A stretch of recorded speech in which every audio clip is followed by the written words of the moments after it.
This meeting is being recorded. Hello, wonderful. This is Sarah, and I have a question. What does love mean to you? With all the books on relationships and communication and what men are from Venus, women are from Mars, or men are from Mars, women are from Venus, or whatever it is. I mean, there's obviously a mismatch, right? And if we don't get on the same page for what love means, it sets us up for quite a lifetime of heartache. How are you, Joey Chandler? I am doing wonderful. Thank you. So, Joey Chandler, you like to ask this question, right? What is love to you? Yeah, I started a podcast. It's called The Love Launch, and I ask experts and entertainers and everyday people, what does love mean to you? And as far as I can tell, given the funny part is, given the sheer volume of energy and time and money and resources that we put into either trying to find love or get love, as far as I can tell, we all have different definitions of love. I heard this is not a promotion for eHarmony. I have no idea how well eHarmony is doing at this point, but I heard him speak one time, and he said something along the lines of that he was a marriage counselor, and he realized he was trying to get the wrong people who never should have been together to like each other as a marriage counselor. And he goes, man, these people should never have been together in the first place. Again, not a promotion for eHarmony. I have no idea how it's doing right now, but I will never forget that conversation. And I hear it now in what you're saying, that if two people have completely different definitions of love, what a mismatch they'll be. Yeah, and even more importantly, if you don't know what love means to you, it's hard for you to say, hey, this is what I want or this is what I don't want, let alone try to find a person that fits. I don't know what the percentage is, but I'm guessing that in all great relationships, there's some amount of love. The similarities in what love means, there's an overlap, but there's always going to be differences. And I think if the more clear you are on who you are, what you're about, what love means to you, then you have the greatest chance of finding somebody who's similar to you and has that overlap, and then also working through the various differences that are inevitably going to show up. Joey, one of my pet peeves is people who, because I ask them this question, like, do you know who you are? And they're like, well, maybe, especially after a divorce or something, these people who got married in relationships very early and then, find themselves in their 40s or 50s single. And, I said, okay, so let me get this right. So you don't know who you are, but you want to be loved for who you are. So you're hoping, rather than figuring out who you are, you can bypass that step and find a partner to figure that out for you. Is that what I'm understanding from you? And of course they giggle because they realize how ridiculous it is, but it's super ridiculous, right? Well, it's ridiculous in the fact that it sounds ridiculous. It's not ridiculous in the fact that it's very common. Like it happens a lot. And I think one of the things that has happened is that we have lost our ability to really trust ourselves of what love means. And I think it's in part because we don't practice it. We grow up with the movies and the fairy tales and the rom-coms and all those sorts of things. We grow up thinking that it's that way. But nobody ever asks us, hey, what does love mean to you? Nobody said as a teenager, as a teenage boy, nobody ever asked me, what does love mean to me? I probably would have freaked out about it. But had that been a conversation that would have been more common, I think I could have done it. I've asked my son, I have a 15-year-old now, what does love mean to him? And he was like, Dad. But he's used to me having conversations like this. And he said, love is about persistence. And we had this really, really interesting conversation around what that meant to him. And it really does speak to who he is. And that was a word I never would have thought of in terms of love. But by me simply asking him that conversation, giving him the space to work through the uncomfortableness, the fact that I have those conversations, on a regular basis, just creates the space for him to explore that. Now, how that will show up in his life, I have no idea. But I do think that the problem isn't the fact that we don't know who we are. The problem is that we're not asking each other. We're not having these conversations. What does love mean to you? And because it's such an awesome conversation. Such an awesome conversation. So I'm obsessed with patterns. Okay. Like, in a lot of my coaching, it's like, okay, so the pattern I've seen is if you do this and this, because there's a lot we can learn from them, those patterns. So what are some patterns you've seen in asking that question? Oh, the funny pattern is one, I'll have experts on who are like, legit, like amazing researchers on love. And I'll be like, or even matchmakers, people who are in the world of love a lot. And I'm like, and they know the question. I'm like, this is what I'm going to ask you. It's on all my, everything I tell them. And they're like, wow, I've never really thought of it that way. And so it's funny that it's this thing that we talk about all the time, but we don't put the words. So the first pattern that I have is that we think about love in the general sense. When you define like, oh, this is what love means, for everyone, it can come across as very trite and very, it's that ooey gooey sort of sense of love that we know sounds good, but doesn't really apply to me or, us as individuals. And that's what happens when you talk. Right there. Doesn't apply to me, because in my own like dating coaching and that kind of thing, I just want to scream to the rooftops. And Joey, I know you're the same way. You see people who it's like, oh, they're a great fit for each other because they both like pizza, or they're a great fit for each other because they both like hiking. And I'm like, what? Like, what does that have to do, with this situation? And the first thing that came to mind when you asked the question is safety. And the second thing is freedom, because, like Esther Perel says, we all have that human push pull of security and then being able to have roots and wings. But that's me, right? Yeah. And that's a beautiful thing. Love for you is safety and freedom. And we could have a whole conversation about how that shows up in your life, where you're really good at that, where you struggle with it. And, I'm sure there's places in your relationships where you feel safe and free, and there's places where you don't. There's things that you probably do to others that create safety and freedom, and, where you don't do that. But we can now have a whole conversation about safety and freedom. And this is the pattern I see, is that if I were to talk about love in general, it would be okay. But if I talked about love with you, about safety and freedom, that is an incredibly powerful and an incredibly poignant conversation that you and I could have. And so when people really get clear on what love means to them, then they can really start talking about what love, how it shows up in the world, how they can have more of it, how they can help other people have it.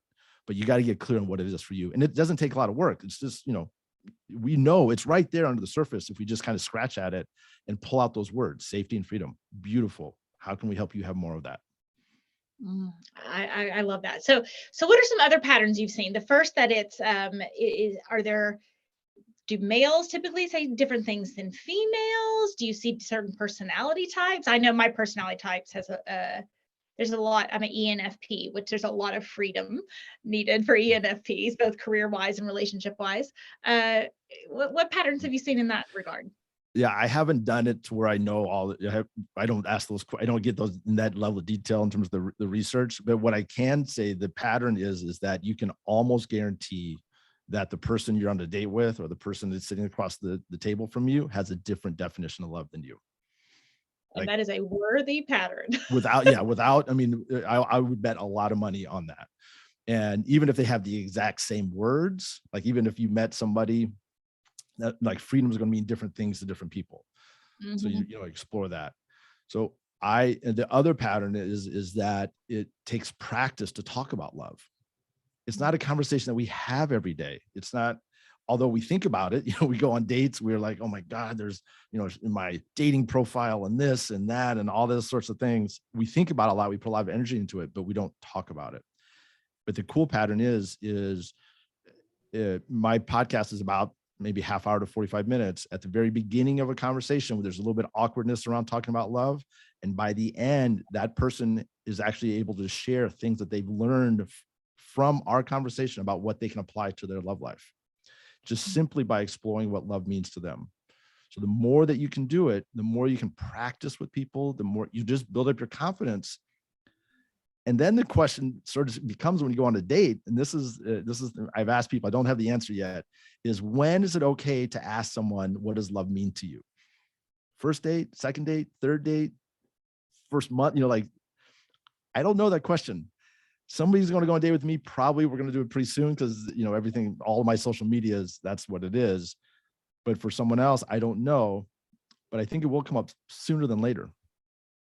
Sooner for later with me as well. Yeah. But we are people who talk about this stuff more. So, I was thinking I'm going to ask my husband that question. He's going to be like, can we just eat dinner? And I have just such a happy and healthy relationship. Now, we've talked a whole lot about what a good fit we are for each other. And that's why I went, and I apologize, I interrupted you, but when you said that, the fit for me, and I was like, hold on, I want to spotlight that for my listeners, because the people, my husband is a terrible fit for my next door neighbor. We'll joke, she'll come over, she's like, oh my gosh, I don't know how you put up with him, because they have a more similar personality, right? And it's always a joke. And then her husband's like, Sarah drives me crazy. She paces the cul-de-sac. And I'm like, that's your pet peeve, is pacing the cul-de-sac? Are you kidding? But it's funny with different people, and it is so individualistic in Yeah. finding that right person. Yeah, I think there's a fair amount of research that's been done around MRI studies of where love shows up in the brain, and what they're seeing is that it's showing up at a deeper level, kind of more or animalistic levels. Love is not an intellectual thing; it's more kind of a heart and a gut sort of thing, which makes sense. So it sort of makes sense that if you imagine that if love is showing up at a very earliest stages of our development, then there's just so many opportunities for it to go in different directions as we have different things happen in our lives. So the whole idea is that you can start to ask.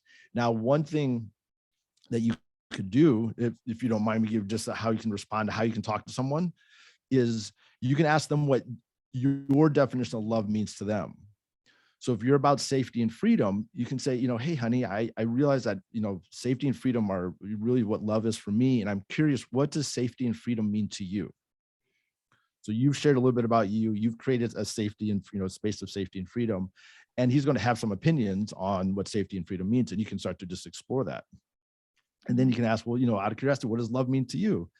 The interesting part is it's so part of our lives, and we spend so much time and money. We go to see so many rom-coms that most people know. Like, it's if you're like, hey, this is what it means to me, and they'll be like, oh, they'll respond much quicker than I think. Mm-hmm.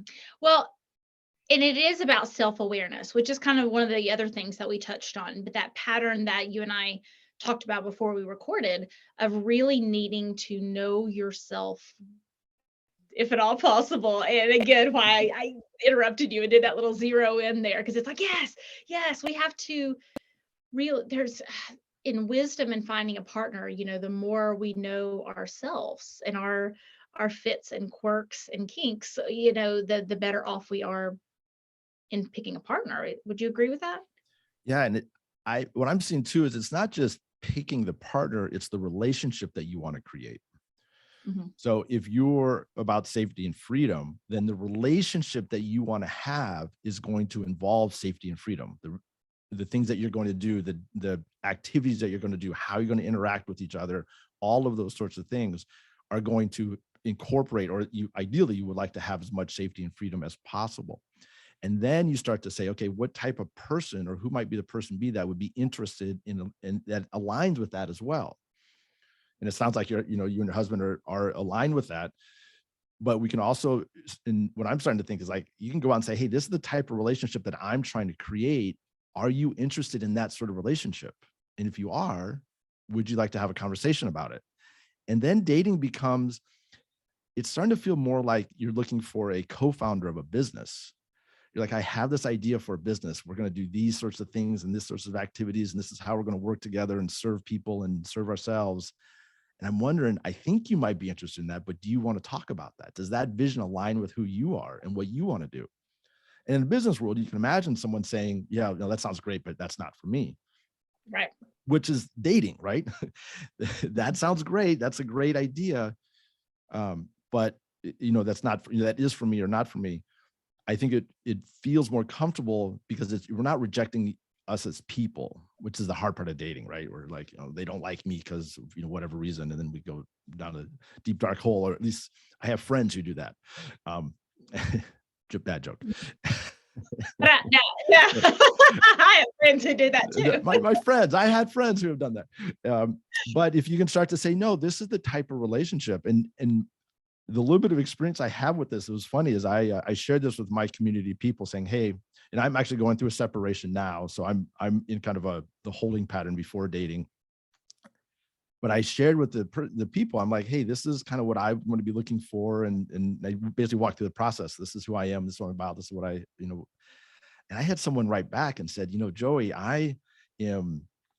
this is what I want in a relationship. And I think you might be a good fit about it. Would you like to have a conversation? And it was such a good way that I had to say yes. Like I got asked out using my own line, and it worked. The timing wasn't right for either of us at that, but the approach really does work, because she was clear on what she wanted. She had a sense that I would at least have some alignment with what she wanted, and we could have a conversation about it. But to do that, you do have to know who you are, and you have to spend some time thinking about, okay, what kind of relationship would allow me to be my very best self? And how can I support someone to be their very best selves? And I think when you kind of look at it as kind of a triangle, you have you, the other person in the relationship, it feels like it's a good, nice way that you can have conversations, you can build each other up and not knock each other down. Joey, I cannot agree with you more. And for the podcast listeners who can't see the video, I'm like shaking my head back and forth as in no, and then like yes, and I am so much in agreement. And there's something within money, right, that we talk about, like abundance mindset or scarcity mindset. And that can apply to dating as well. And when it's just this and I tell my ladies all the time, like, tell them who you are, tell them what you want. And there's a abundance mindset to that of like, hey, no, there's somebody that's going to fit with this. And it sounds so different. I hope people who are listening think it doesn't sound unromantic, because it's lovely, right? That's very much how I dated. And me and my husband are disgustingly happy. And it's been, 6 years, right? And it's, I told my dentist yesterday, I said, I don't know if you're, because my husband was coming in after me. And I said, if you're half as happy as me and my husband are, you're going to be in good shape, right? And I say that to my kids who see the ins and outs and who see the kindness and the day-to-day. And it's like, if you can be half as happy as we are and half as good of a fit as we are, you'll be way better than most of the people. And that's exactly what I did. And I love your approach. I recommend it. I want to affirm you in that, and then say there's quite a bit of confidence involved in that type of approach. There's a lot of clarity and confidence involved. Yeah. And it's the confidence also is coming from knowing that you can add things in. So like if romance is really important to you, you're like, I want to have a romance, rather than hoping that it shows up in a fairy tale sort of way. You're like, what does romance mean to me? That person who asked me out, she actually asked me that question. She said, Joey, what does romance mean to you? And I realized I've been married for 20 years, that my whole sense of what romance was is essentially whatever my wife wanted. Like that was, and I had to sit down, and it's actually something I'm exploring right now. Like, what does romance mean to me? Not me in terms of relationship with this person or that person, but really for me. And it's those sorts of conversations of exploring, what does it mean for me? And then developing the ability to share that with someone else. And then again, having that sense of like, if this person doesn't align with, this, what I envision for a relationship, that's okay. It's better to say, thanks, but no thanks. And because I don't know, as soon as you start thinking about the relationship, and then you're like, oh, a million people could fit into that. It really takes the whole idea, it takes the pressure off, like there's this one person. Because when you start to say like, look, I want to have this type of relationship, you see the value of it. You're like, this sounds amazing. Who wouldn't want to be that? And then you say like, well, now I can start talking to a whole lot more different people. Now, just like anything, the work comes on the putting it, actually doing that. And this is where going back to knowing who you are is so crucial, because regardless of your relationship, there's places in your life where you can be, where you're fully yourself. And there's places in your life where you struggle, business, family, friends, relationship, fitness, finances. And so the more that you know who you are, And you can say, okay, this is, for me, I'm about contribution, courage, and connection. Like those are my three things. That's what love means to me. And I incorporate that into everything I do. And so I'm looking at different ways. How can I bring more connection, contribution, and courage to my life? And there's places where I do it, and there's places, where I struggle. But the more that I can do that, I think I'm going to be better off in terms of creating a relationship based on that. I went through high performance coaching, and my three words were peace, passion, and power, which definitely could be describing my relationship with my husband, and Yeah. and my best relationships with clients, with friends, with my kids. I'm going to be a person of peace. I'm not passionate about my kids, but I'm passionate about helping them follow their passions, right? And then that sense of power, So I wholeheartedly agree, Joe. We're on to something. So, Joey, this has been such a good conversation. You and I align on so many topics, and I'm grateful for the work you do. And definitely mention your podcast and then where people can find out more about you. Oh, awesome. This has been a lot of fun. You can find me at joeychandler.net. That's where that's my website. And I'm at joeychandler70 on all social media. And my podcast is called The Love Launch. And you can find that on my website as well. And yeah, definitely take a listen to it. It's really fun listening to hear people talk about what love means to them, and because we can all learn from it. Oh, that sounds awesome. And I'm excited to be a guest soon. So looking forward to another great conversation. And you guys check out The Love Launch and Joey Chandler. And thank you so much for helping us on our journey to find love and become toxic person proof.